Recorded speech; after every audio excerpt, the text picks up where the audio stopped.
Around 20 years ago, I was driving through the mountains one night. I passed over the Budol Pass in Nagano from Komi town, and a little further down the road, I spotted a person standing in the middle of it. I slowed down as I approached, and that person was waving both hands at me, like they were trying to get my attention. Did they have an accident? I wondered. I continued to slow down, but then that person took off running over a nearby bridge, and then disappeared down a side road. I followed slowly, and when I turned to the side road, I saw that person again. They were still waving both arms in the air towards me. I entered the side road, and again, the person took off running.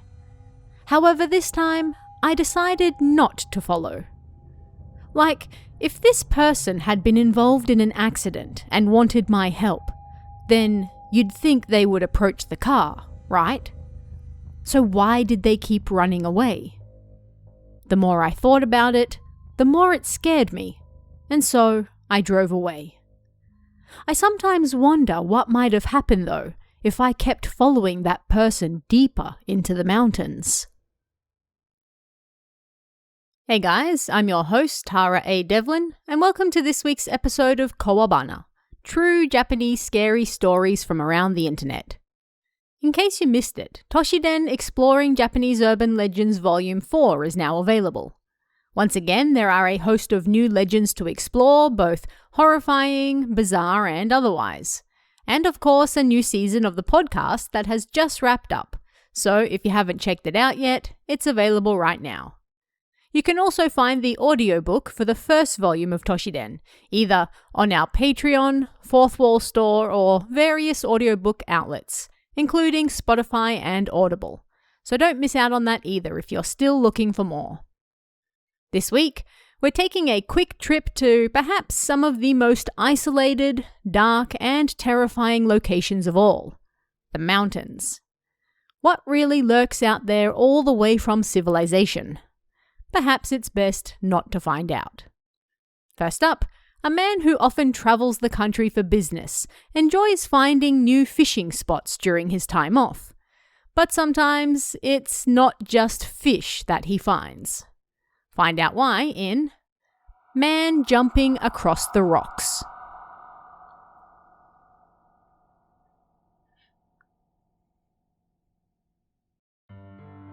I heard this story from a work colleague who I'll call M-san. M-san often travels all around the country for work. He greatly enjoys fishing, so whenever he has a bit of time on these trips, he heads out to the beach if he's near the ocean, or to mountain streams if he's in the mountains.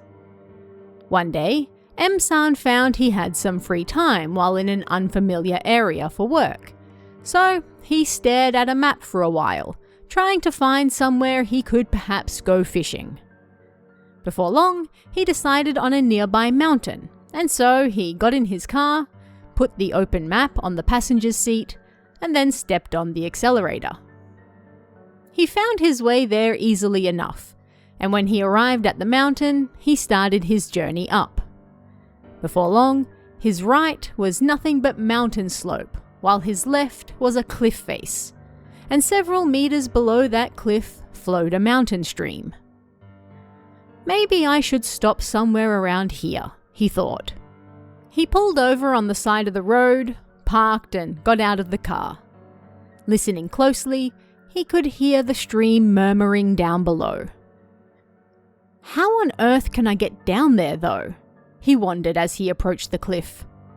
Although there were some weeds and trees in the way, the slope down wasn't that harsh, so it seemed he would be able to descend easily enough.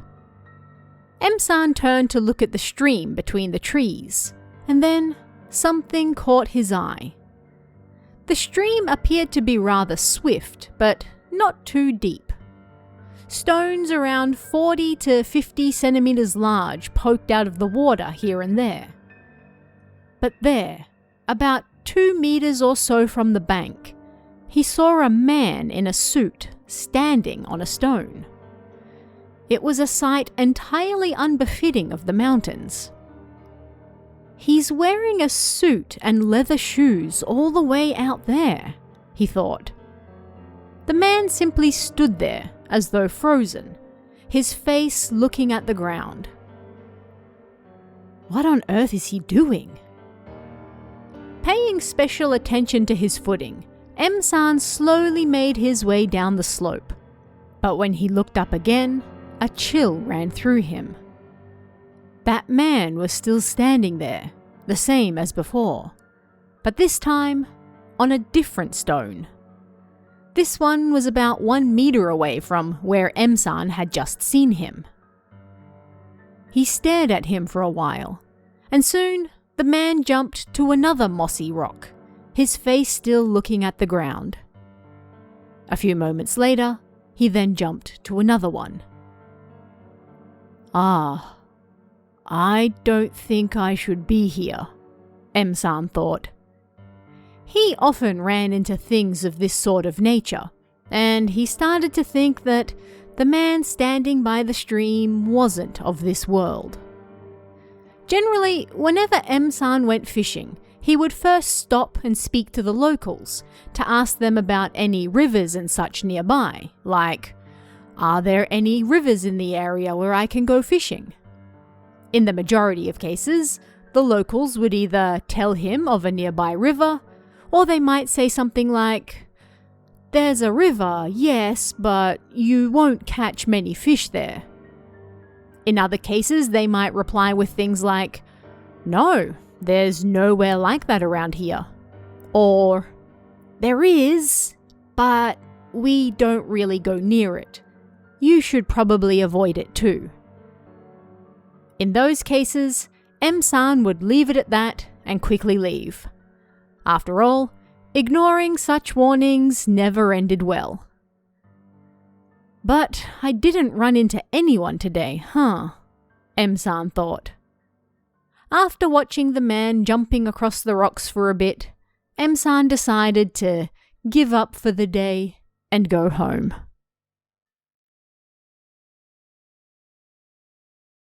The university students in this next story visit a mountain to plot a route up for their mountaineering club, but sudden bad weather soon puts a damper on those plans. But are they really as alone as they think they are in all this rain? Find out in Kagome Kagome.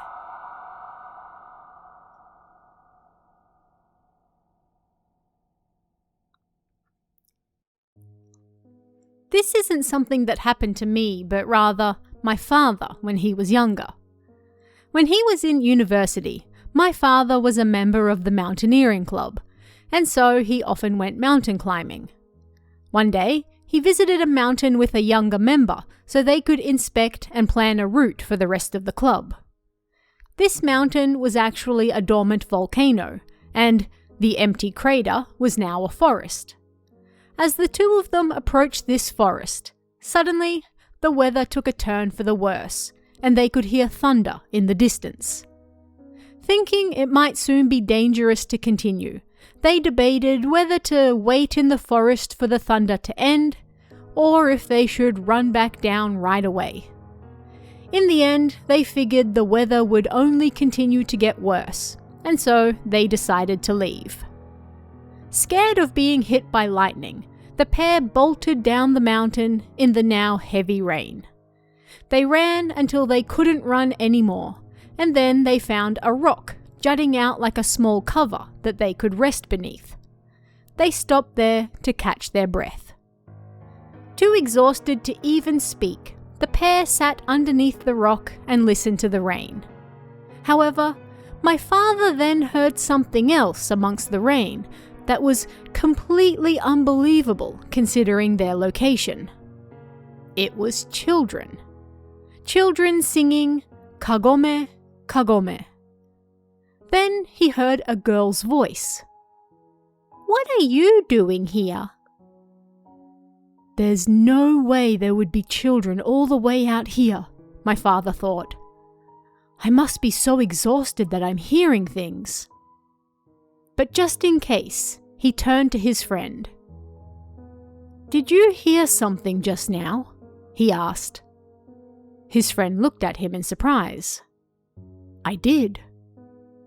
No way, my father thought, and nervously he asked, "What did you hear?" "A bunch of kids singing Kagome Kagome," he replied.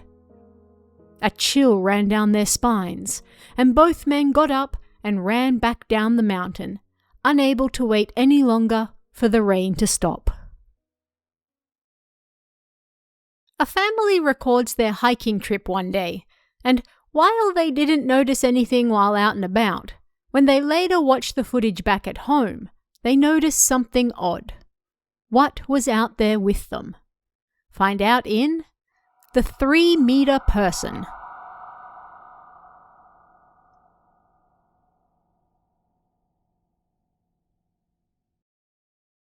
When I was in elementary school, I went hiking in the mountains with my family.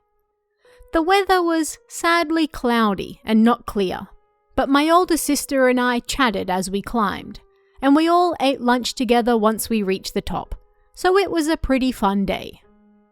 Our father filmed us the whole time using his 8mm camera as well. The next day, we all sat down in the living room together to watch that footage. Right before we reached the top, there was a stretch of path that was kinda dark because of all the trees. As I was watching the TV, I noticed something strange there. It appeared to be a person, and judging by their size next to the trees, they had to be at least 3 meters tall. And this 3-meter tall person had their fingers spread out like tentacles. "What is that?" I asked my family, and everyone looked confused, staring intently at the video. We continued watching, and my sister was the first to scream. I quickly realized why, but I still couldn't believe what I was seeing. The tentacles from this person, it seemed they had snatched a child, and just like that, they both disappeared from the screen. For a while, we all sat there in silence, but then my father got up and quietly pressed the stop button. Wordlessly, we all got up and went our separate ways. My sister and I returned to our room, but we were unable to come up with a good answer for what we'd just seen. Quite some time later, I heard that our mother had actually gone to the caretaker of that mountain and asked if anyone had gone missing there. However, there was no such information that anyone ever had. As time went on and we upgraded our equipment, we were no longer able to watch that 8mm tape, so it ended up being shoved in a box somewhere, never to see the light of day again. Even now, we still sometimes talk about what we saw in that footage, but nobody has ever been able to explain it.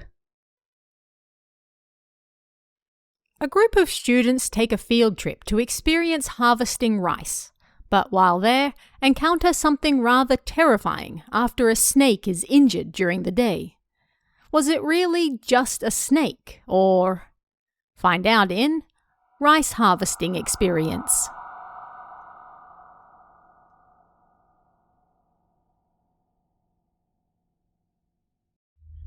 This happened when I was in elementary school. It was rice harvesting season, and we went on a sort of practical experience trip to a training camp in the mountains. There, we harvested and threshed rice, and that night we had a campfire as well. A few university students joined us at the camp as volunteers too. I think there were 7 of us at the time, boys and girls included. A snake had appeared while we were harvesting the rice earlier that day, and one of the boys accidentally injured it with his sickle. But, well, other than that, not much else happened, and next thing we knew, it was night. But not too long after we started the campfire, something weird happened. One of the girls suddenly started screaming and thrashing about, like she was hysterical. One of the university students and a staff member from the camp came running over, asking her what was wrong, before they tried to take her back to the nearby building. But she was thrashing around so much that they could barely hold her down. Seeing that, the other kids got so scared that they started crying and screaming as well. "It's a curse! That snake cursed us!" another kid screamed. And then things spun even further out of control. By that point, it was clear that the campfire couldn't continue, so the adults tried to herd everyone back to the camp. But everyone was so scared that they couldn't move. Then, one kid pointed towards the mountain and screamed, "Something's out there!" I can't see ghosts, but at the time, it really did feel like something was watching us from the thicket beyond the campgrounds. Then, one of the university students ran towards the storehouse. I thought maybe she was going to bring something back, but instead, she turned and ran towards the thicket instead. Wondering what she was doing, I watched as she threw something towards the bushes and then screamed, "Get out of here!" At that moment, a voice tore out of the thicket that was more horrifying than that of cats in heat. The bushes trembled, and the presence seemed to disappear. The girl that was thrashing around suddenly calmed down, and they carried her to the first aid room or something. They then quickly put out the fire, and we all rushed inside. We had another activity planned for the following day, but it was cancelled, and we were sent home because one of the kids got sick. The rice harvesting trip continued the following year, but this time it was just a day trip and not an overnight one. When I was a university student and started a part-time job, something rather surprising happened. It turned out that my boss was one of the then university student volunteers from that rice harvesting trip I went on as a kid. After discovering that, we got to talking about that trip, and I decided to ask him about what that woman threw into the bushes that night. According to my now boss, she threw rice that had just been threshed. Apparently, it was some sort of sorcery from the Heian period to ward against evil. The next morning, she got my boss to help her collect all that rice, and then she wrapped it in paper, burnt it, and sent the ashes off down a nearby river. Apparently, the rice they picked up was covered in something that looked like blood. It was so creepy that they couldn't pick it up barehanded, so they had to put on rubber gloves first. I don't know whether it was the snake that was injured that same day, but it seemed like something really was there, my boss said. However, he then said that when the other volunteer threw the rice, he didn't hear that same terrifying scream that I did. A group of students up to no good one night run into something they can't explain in the mountains. What is it, and what does it want? Find out in Deformed Thing.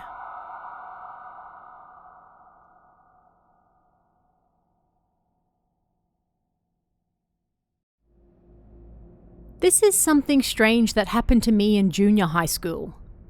One day, during the summer holidays, I was walking around late one night. I mean, we lived in the middle of nowhere, so walking around was pretty much the only thing we could do out there. On this particular day, I was hanging out with my usual 4 friends. "Man, I'm so bored," I said. "Hey, let's light a bonfire," someone suggested. And so, it was agreed. We decided to head to a field on a nearby mountain. Looking back on it now, we would have been in deep trouble if we started a fire up there that got out of control. We were pretty stupid kids after all. The 5 of us rode down the dark streets lined by farms, relying just on our tiny bike lights. There were no street lights, so it was rather creepy. But still, we were all rather excited at the prospect of playing with fire. And, being so young, we weren't afraid of the dark streets either. Anyway, about 5 minutes later, we reached our destination, an open field. And as we got off our bikes, I realized I could hear a strange sound coming from the pitch-black mountain. It almost sounded like someone groaning in pain, or like something cold and robotic. Oh shit, something's over there. I was honestly kinda freaked out, and when I turned to look in the direction of the sound, I could see a white figure or shadow or something on the mountain slope. At a glance, I could tell it wasn't quite right. There was something weird about it. It was shaped like a person, but it didn't have a head. Rather, something seemed to emerge from where the head should be. But either way, for some reason I could tell that it still had a face there. Like, it was clearly smiling in anger as it looked at us. And its lower half was oddly thin. And then it started running down the mountain towards us. I could barely form words. My mind went blank. At some point, I think I managed to scream, "Run!" as I got on my bike and started pedaling as fast as I could. At that, everyone seemed to realize something was wrong, and one of the other guys appeared to spot the white thing too. They all got on their bikes and started pedaling like crazy as well. We went straight for the nearest convenience store, and once there, started yelling at each other about what we'd just seen. You might think that every time the topic of scary stories popped up, we'd talk about what we saw that night. But honestly, no such thing ever happened. We all went home and that was that. What on earth did we see that night? 2 young siblings always start acting strange when they head to the countryside. But what exactly is it that seems to be working its magic on them? Find out in Taken by the Mountain.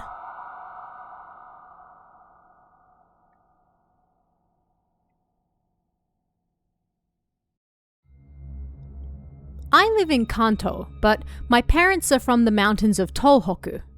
During Obon and such, my younger sister and I often go back there with them to visit family. Now, ever since she was little, my sister has been rather, well, spiritually sensitive. This wasn't a problem in the Kanto region, but whenever we visited the countryside, it was pretty rough. Like, if you turned away for half a second, suddenly she was heading towards the mountains. It wasn't like she was curious or anything like that. Something was clearly wrong about it. The scariest thing that ever happened was when we visited a river one day. We were there with our father and uncle, playing in the water near their house. We caught fish, jumped around in the water, and swam in the slightly deeper part. At some point, I realized my sister had moved towards even deeper water. Our uncle also saw this, so he rushed over to stop her from drowning.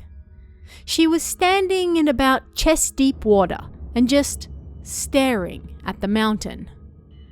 My uncle asked her something, but she didn't reply. As I looked at her, I had a thought. The mountain's going to take her. It hit me that when my sister started acting strange, I did too. Apparently my father was right next to me, and he said that I didn't really react either. It wasn't like I was frozen on the spot or couldn't speak. Just, for some reason, I didn't do anything, nor tried to tell any of the adults what was going on. Worried, my uncle grabbed my sister and tried to pull her out of the water. But when he did, she started crying like she'd just been burnt by fire or something. Still, seeing that, I was relieved that everything was okay. And then I was able to move normally again.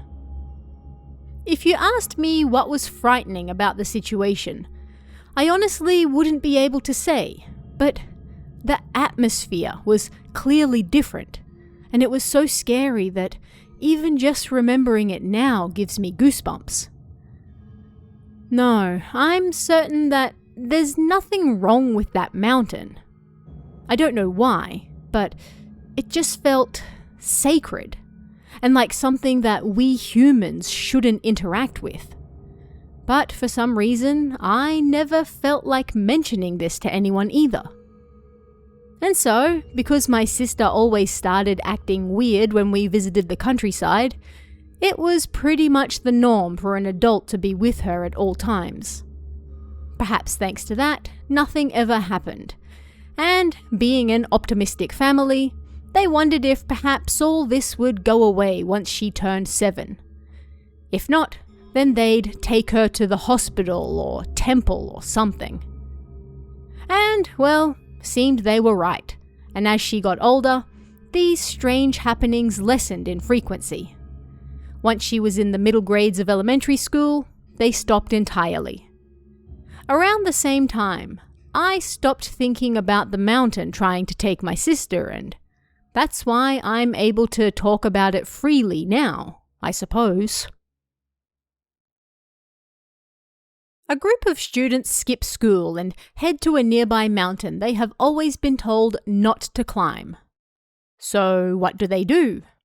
Just that, of course, but they're about to find out why they were warned.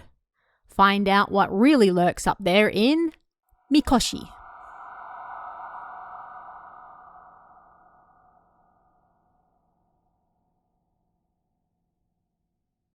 I heard this story on TV one time. So, when this guy was a kid, he was told never to climb the mountain near his family home. But when he was in high school, one day he and a few friends skipped class and decided they would head over to that same mountain. They pushed their way up through the thick forest on a narrow, winding road, making their way towards the top. But then they heard voices, like the type you hear at festivals when people are carrying a mikoshi. Washoi, washoi, washoi. It was the middle of the day, and during the week no less. Why on earth would there be a festival at this time, all the way up the mountain? They found it strange, but either way, they continued climbing. The voices gradually got louder and louder, and soon they could hear footsteps too. It didn't sound like just a few people. It sounded like an entire festival. Also, the washoi they thought they had heard turned out not to be that, but something they couldn't yet quite clearly hear. Realizing that none of this could end well, the boys tried to leave, but couldn't. They were frozen on the spot, and so they squatted down in an attempt to hide. Before long, the group carrying the mikoshi rounded the corner and came into view. Thinking they shouldn't look at or even hear them, the boys all shut their eyes tight and covered their ears as they squatted nearby. The group carrying the mikoshi seemed to pass right over them, and even though they had their ears covered, finally they were able to hear exactly what the group was saying. It wasn't washoi, washoi, but rather, go home, go home, go home, go home. A group of kids head to a nearby mountain for a school trip, but when they get there, one of them starts acting strange. Are they really as alone as they seem? Find out in Mount Ryuo.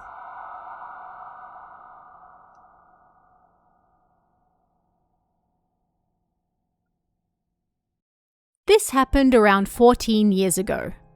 I lived in Tendi City in Nara at the time, and being that I was only 5 years old, I attended kindergarten there. While at that kindergarten, we went on an excursion to Mount Ryuo, which you can find on the border of Tendi and Sakurai cities. Now, Mount Ryuo is big enough that you can find it in numerous Nara hiking guides. It's 590 meters tall. The trails are quite moderate and reasonable, and there's a castle ruin on your way up as well. To give you a little history on this ruin, it was built by the wealthy Touchi clan. It was a rather magnificent castle back in its day, but during the Warring States period, it was attacked and destroyed by Matsunaga Hisahide. Records show that the lord of the castle and his soldiers burned inside it, leaving behind great resentment. After that, people claimed that all sorts of strange things happened in the ruins of that once magnificent castle. People saw fireballs descending from the castle that would then burn others alive. One warrior tried to exterminate the evil said to lurk there, but he also burnt to death.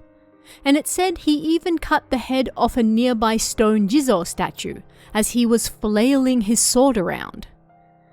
Another warrior climbed the mountain to do the same, but when he didn't return and the villagers went to check on him, they found him dead, wrapped in a spider web. The locals went on to call these fireballs Janjambi, and they greatly feared them. And even now, you can still visit the stone Jizo statue that had its head cut off by that warrior. So, back to the story. We started climbing the mountain, but one of my friends began acting strange. He kept looking around restlessly and was unable to calm down. Either way, we eventually reached the castle ruins, and once we got there, we were allowed to freely play for a while, so I played with my friends. But it wasn't long until a few of my friends started complaining that they didn't feel well, and we had to stop to take a break. In the end, we ended up calling it a day around 2 or 3 p.m. But as we were getting ready to leave, we couldn't find my restless friend. We all set out to look for him, and eventually found him standing all alone in the forest nearby. We were all scared, so we agreed we should start back down the mountain right away. But as we were heading back down, I turned to look at the ruins again, and this time, I saw around 20 or 30 dark figures watching us go. It was a weekday, and other than us kindergarten kids and teachers, there was nobody else there.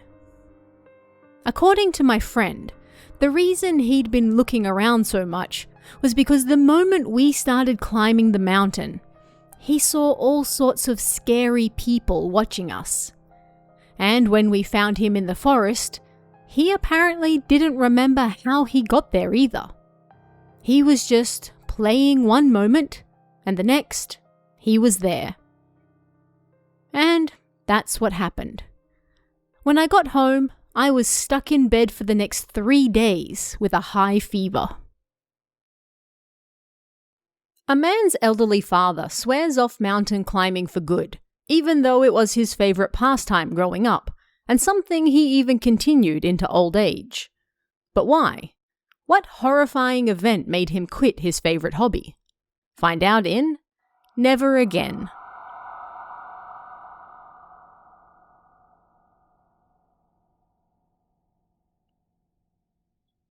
My parents are now in their 70s and no longer go mountain climbing, but when they were younger, they were self-proclaimed alpinists who even climbed Mount Fuji during winter. Even now, my father is still proud of the fact he once lost his little toe to frostbite. My father still exercises even now and is probably stronger than I am, but despite how much he loved mountain climbing, he doesn't do it at all anymore.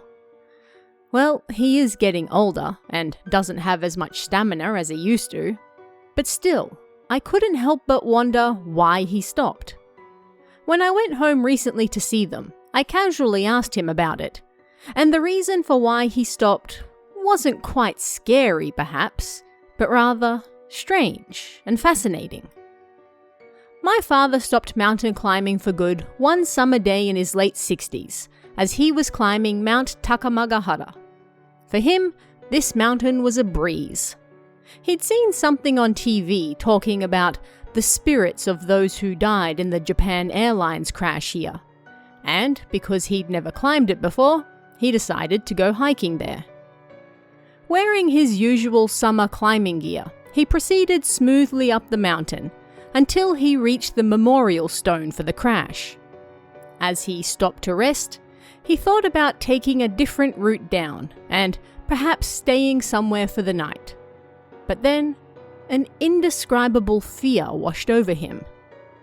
Like, if he had to compare it to something, it felt like stepping into a snowdrift or feeling your ice axe slipping from your hands.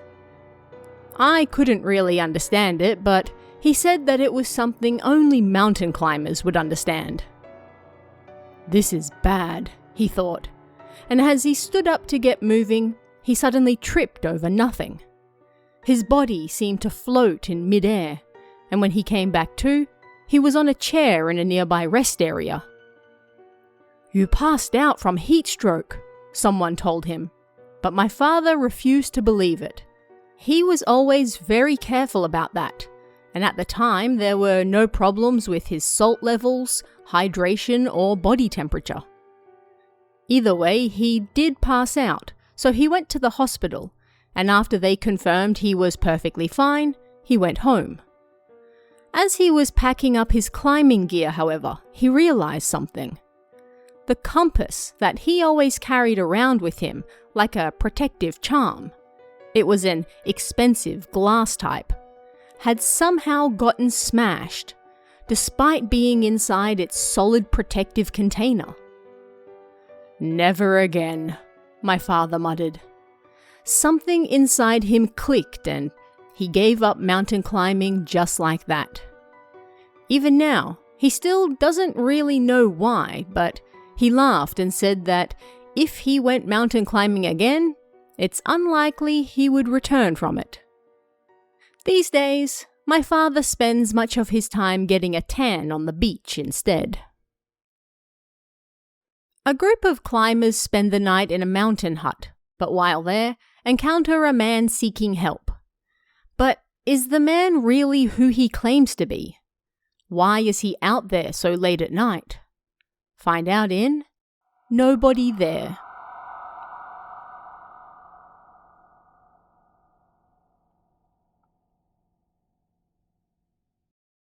This happened to one of my mountain climbing friends. One night, he was staying in a small hut deep in the mountains of Kanagawa Prefecture. There were 2 other men there with him, but considering it was summer, he figured there would be far more people.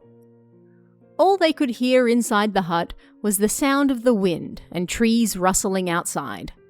And so the 3 men stayed up late into the night, talking about various trees and the mountain they were currently on by the light of a lantern.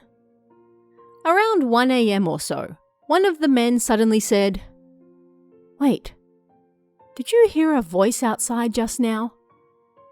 They all fell silent and listened. "Help! Help me!" There was definitely a voice coming from outside. Who could it be at this time of night? They rushed outside and there, a man in his 50s or so was rolling around and clutching his chest. "Hey, are you okay?" my friend asked as he approached him. The other 2 rushed back into the hut to call for help on the wireless, but they were unable to get through. They had no choice but to grab the simple first aid kit nearby instead. Yet the man kept rolling around in pain. Then he stopped. My friend reached out to check his pulse, but as soon as he touched his arm, he quickly withdrew. The man was neither warm nor cold. It was simply as though he had touched something physical, but that was it. Then, suddenly, the man on the ground reached out for him. He grabbed my friend's hand and spoke as though in great pain. "It was so painful, but I made it this far, and nobody was here. I made it this far, and nobody was here." Tears fell from the man's eyes. For a moment, he kept holding my friend's hand as he looked at the 3 stunned men. Then, he seemed to melt into the ground. The 3 men stood there for a while, speechless. "Well, it's late. We should perhaps go to bed," one of them finally said. With that, the 3 men went inside and got into bed without saying another word. The next morning, the 3 men left the hut and went outside to the same spot where they had seen that man, and they prayed he would be able to find his way home. And finally, a man heads back to his wife's family home during the summer and enjoys a drink and some snacks with his father-in-law. But these snacks are perhaps not what they seem. And was the weird dream he had after really a dream? Find out in Tiger Lily.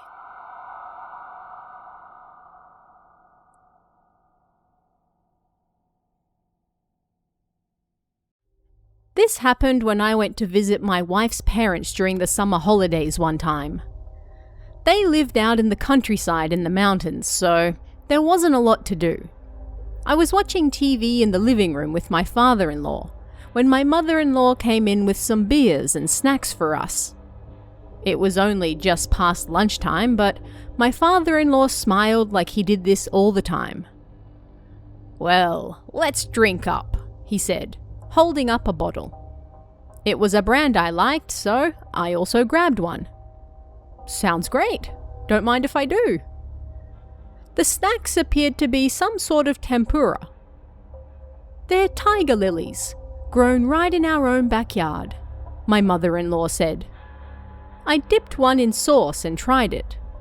It was a little bitter, but delicious, and it went great with the beer too.